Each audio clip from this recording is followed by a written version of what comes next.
Okay, so I'm here today with Josh Blanchard. Josh? Mike, thanks for having me. Yeah, thanks for being here. Josh is one of the best bowlers in the country. He's been on the tour, he's won out there, and now he's playing golf. And he's actually got a pretty good golf swing. So go ahead and hit a couple of balls and let's see what we got here. So we're hitting a 6-iron.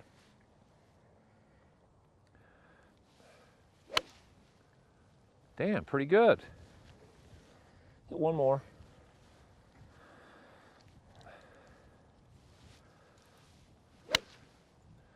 Okay, now here's the deal. When I watch your swing, you got a nice motion, but what tends to happen is your body, you kind of swaying around and you're real top heavy. So you start the club down with your upper body. So it's a kind of a slide, and it's a slide and a start it down. We've got to get your body to stay a little more centered. So you got to stay between your feet. So there really isn't weight shift. You're putting force and force. So I got to get you to feel what it feels like to make a swing and not be quite so upper body and top heavy. With my shoulders so much? Yeah, so your shoulders, you just come, in golf terminology, you're a little over the top. Okay. You're a little over the top and you're a little out ahead of it. So we're gonna grab this chair, and here's what we're gonna do. I'm gonna have you sit down in this chair. You're gonna sit down like this and drop your foot back. All right. I'll tee a ball up for you, and then we're just gonna hit. So see, in this chair now, you're staying between your feet. You start to feel what it feels like to stay centered rather than changing directions with your upper body. Using your hands more. Well, yeah, hands and arms, yeah, but your body now, once you get down there, okay, good. Don't make fun of me if I top it, all right? I won't.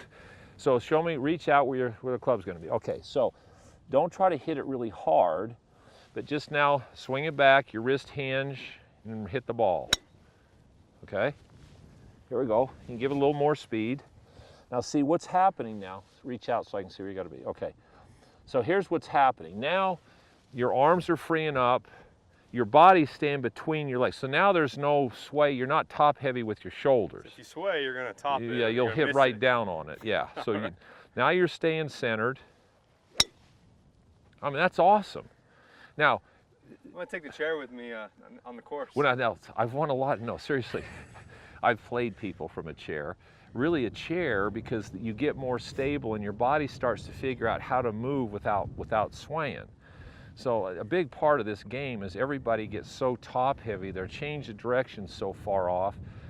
When you sit them in a chair, all of a sudden they have to stay between their feet, they don't get top heavy, and so that's a better feeling. Now, we've got to take that same feeling to your normal swing. Yeah, I hear you. So what's funny about that is that I've watched you bowl, and Mike's a good bowler. Mike is an avid bowler, but you do the same thing. You like to come around and use your upper body to throw the ball outside. So what we're going to do is we're going to use the same chair here. We're going to have you sit in the chair.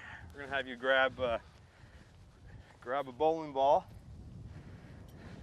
This fine Malaska golf bowling ball, and I'm going to have you sit in the chair. Exact same thing. I'm gonna have you line up with your right shoulder here, so there's a path right here, and this allows your legs to stay still, your upper body stays still, and you just roll the ball out of your hand. There you go, and that's all bowling is. A lot of people get so used to, I'm gonna throw the ball like this, or I'm gonna throw it, and then you let their upper body control them. It's the same thing you're trying to teach me in golf here.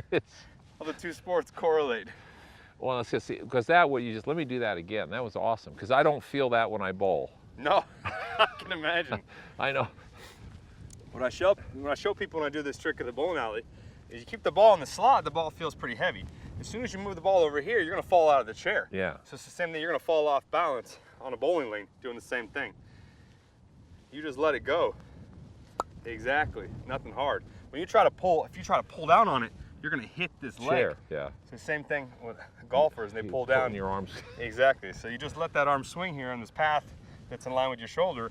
Now the game becomes a lot easier. Well, see, when I'm bowling, I can tell you right now, this shoulder feels a lot more active. When you're in the chair though and keeping your back against here, it allows you, makes you stay back on it and lets you just your wrist to follow through, and that's what the best bowlers in the world do. So stabilizing this and getting this to release, and we turned you this way, and we put you here, which this stabilizes you and gets you to release this way. So we're basically dealing with the same issues, people try to use their shoulders too much. Absolutely. I think they're going to overpower the golf ball or overpower the bowling ball by trying to throw it with their shoulder, and it's only going to hurt them. And they're going to be really inaccurate.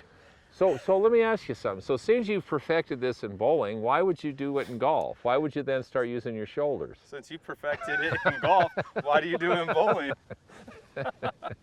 Okay, Like, everybody listen, this is really good. This is where you start seeing how all sports play on top of each other. And what's really interesting is the fundamentals that make each sport work. They work in all sports. absolutely. I just found when we talked about this and you said, well, you're too shouldery, and I said, well, you're too shouldery. Well, what? But we're not shouldery when we go to we do what we do best. It's easy to work on something when you can correlate it back to something that you're good at doing. It's easier to pick it up when you're good at something and say, oh, this is what you do in golf. So it's easier for someone to understand what they're supposed to do when they can understand one sport. It's easier to understand the other. The interesting thing, though, I don't know, have you ever hit a golf ball out of a chair? No, that was the first time today. Well, I've never thrown a bowling ball out of a chair, but what I felt was all of a sudden, and here's the interesting thing, I'm sure you teach a lot too, it's getting somebody to understand a feel.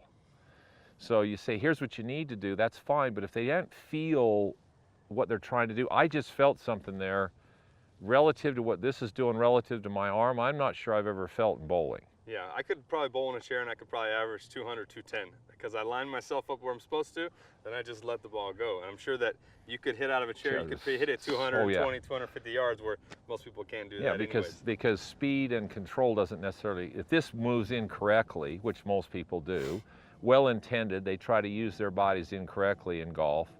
And so, yeah, they're using it, but they use it wrong, so it actually gets in their way, which that's going to be great for me with bowling. So all of you out there, if you're bowlers, there's actually a crossover to golf, and if you're golfers, you go sit in a chair and throw a bowling ball. It's going to help you with your golf. So this is incredible. Thanks a lot. This is going to help your golf game and your bowling. Thanks. Good job. That was perfect.